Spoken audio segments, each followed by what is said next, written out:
रक्षाबंधन।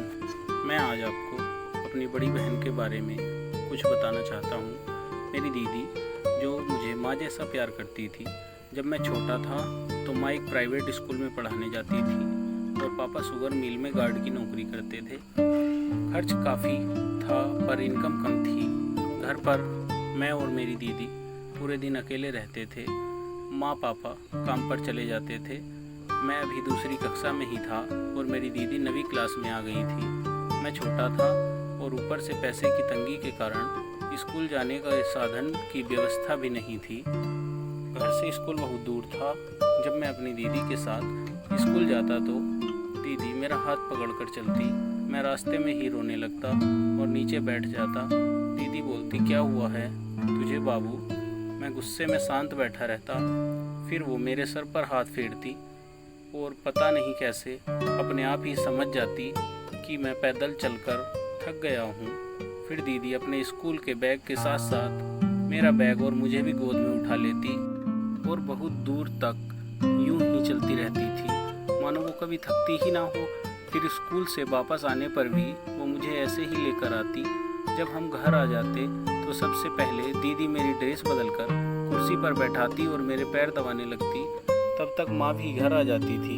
फिर माँ खाना बनाती तो दीदी मुझे अपने हाथों से खिलाती और साथ ही कहानी भी सुनाती थी। जब मैं खाना खा लेता तो वो मुझे हाथ से हवा करती और सोने को कहती, नहीं तो डराती और बोलती अगर बच्चे सोते नहीं तो शेर आ जाता है। और मेरे सोने के बाद वो खुद खाना खाती। जब मैं उठता तो मुझे अपने साथ बैठाकर पढ़ाती थी। एक दिन वो मुझे अंग्रेजी की कविता याद करा रही थी पर मैं बार बार भूले जा रहा था।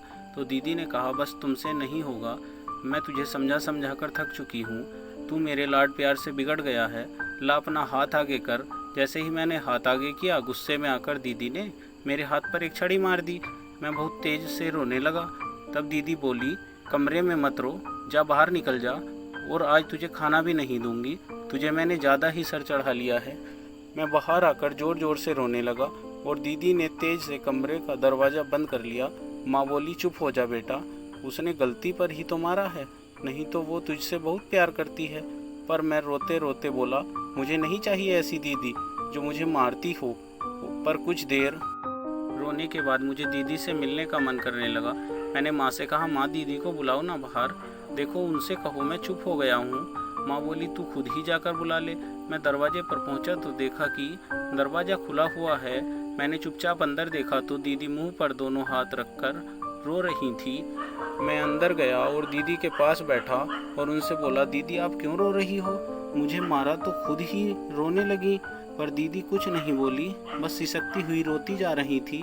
मैंने बोलने की बहुत कोशिश की पर वो नहीं बोली। मैं गुस्से से बाहर आ गया और माँ से बोला, माँ देखो तो जरा, खुद ने ही मुझे मारा और खुद ही रो रही हैं और तो और बोल भी नहीं रही हैं। माँ बोली, इधर आ, उसको जाकर बोल कि कल रक्षाबंधन है। मैं फिर से गया और बोला, दीदी कल क्या है पता है आपको? पर दीदी बोली, नहीं। मैं फिर से बोला, कल रक्षाबंधन है दीदी, और अगर आप नहीं बोलोगी तो मैं राखी नहीं बंधवाऊंगा। ऐसा बोलने पर दीदी मुंह पर उठाया और अपने कान पकड़कर बोली, सॉरी बाबू, तेज लग गई क्या तुझे? और फिर से मेरे हाथ पर फूंक मारते हुए रोने लगी। मैंने कहा, अरे क्या हो आप भी, पहले मारती ही क्यों हो जो रोना पड़े? दीदी बोली, कल रक्षाबंधन है, बोल तू मुझे क्या गिफ्ट देगा? मैंने कहा, जो आप चाहो। दीदी बोली, ठीक है कल ही बताऊंगी। और फिर मुझे गोदी में उठाकर बाहर ले आई। अगले दिन ऐसे ही सुबह हुई। माँ रसोई में कुछ बनाने में लगी थी कि मेरी दीदी ने मुझे बुलाया और नहलाकर अच्छे कपड़े पहनाए। फिर एक थाल ले आई जिसमें दीपक जला था, होली और 4-5 राखी रखी हुई थी। दीदी ने मेरी आरती उतारी, फिर तिलक लगाकर बोली, कौन सी राखी बांधूं तुझे? मुझे गणेश जी वाली राखी अच्छी लगी। मैंने कहा, ये वाली। दीदी ने वह राखी उठाई और बांधते हुए बोली, मेरे भाई को दुनिया की सारी खुशियाँ देना भगवान, और ये हमेशा अच्छा रहे। इसके जीवन में जो भी दुख हो वो मुझे दे देना। मैंने कहा, दीदी अब मैं क्या गिफ्ट दूँ आपको? दीदी बोली, कुछ नहीं, बस तू खुश रहे, यही चाहिए मुझे। मैंने कहा, नहीं गिफ्ट मांगो दीदी। तो दीदी बोली, ठीक है, मेरा गिफ्ट एक प्रॉमिस है, बोल करेगा मुझसे प्रॉमिस? मैंने कहा, हाँ तो वो बोली ठीक है, तू प्रॉमिस कर कि जितना प्यार और इज्जत मेरी करता है इतनी ही दूसरी लड़कियों की करेगा। मैंने कहा ठीक है दीदी। फिर वो बोली अगर मुझे कोई परेशान करे तो तू क्या करेगा? मैं बोला हाथ पैर तोड़ दूंगा उसके। दीदी बोली ठीक है, ऐसे ही अगर किसी भी लड़की के साथ कोई भी अत्याचार होते हुए तुझे कहीं भी दिखे तो तू बड़े होकर यही करना। मैंने कहा क्यों दीदी? दीदी बोली दुनिया में आए दिन लड़कियों का सम्मान गिराने पर लगे हैं कुछ लोग। अगर हर घर से एक भाई लड़कियों का सम्मान बचाने निकल पड़े ना तो ऐसी हरकत करने वालों की रूह कांप उठेगी।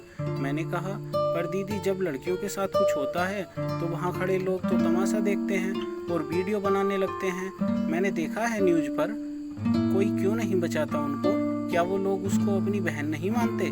दीदी बड़बड़ाते हुए धीरे से बोली यही तो दस्तूर है इस दुनिया का। जब तक अपने साथ ऐसा नहीं होता तब तक सब तमाशा ही लगता है। मैंने कहा क्या दीदी?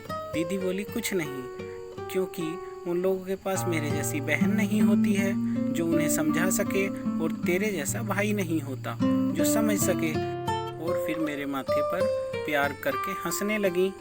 रक्षाबंधन की हार्दिक शुभकामनाएं। आवश्यक निर्देश, क्यों किसी लड़की की इज्जत का तमाशा होता देख रहा है इंसान? क्यों मौन है तू? क्या सोच रहा कि ये लड़की तो है अनजान? शर्म क्यों नहीं आती तुझे? क्या ये नहीं तेरी बहन समान? वैसे तो कहता फिरे मेरे जैसा ना कोई वीर महान। ऐसे पाप का भागी बने नहीं माफ़ करे तुझे भगवान। जहाँ भी देखो होता अन्याय लगा दो सारी अपनी जान। कुछ भी हो जाए पर बहनों को दिलाओ सम्मान। बहनों की इज्जत बचा नहीं बना लो अपनी पहचान। ऐसा कर दिखाओ जिंदगी में कि याद रखे सारा जहान। धन्यवाद। कृपया सब्सक्राइब करें, शेयर कीजिएगा। वीडियो पसंद आई हो तो लाइक कीजिएगा। वीडियो कैसी लगी अपनी राय कमेंट में ज़रूर बताइएगा। जय हिंद, जय भारत दोस्तों।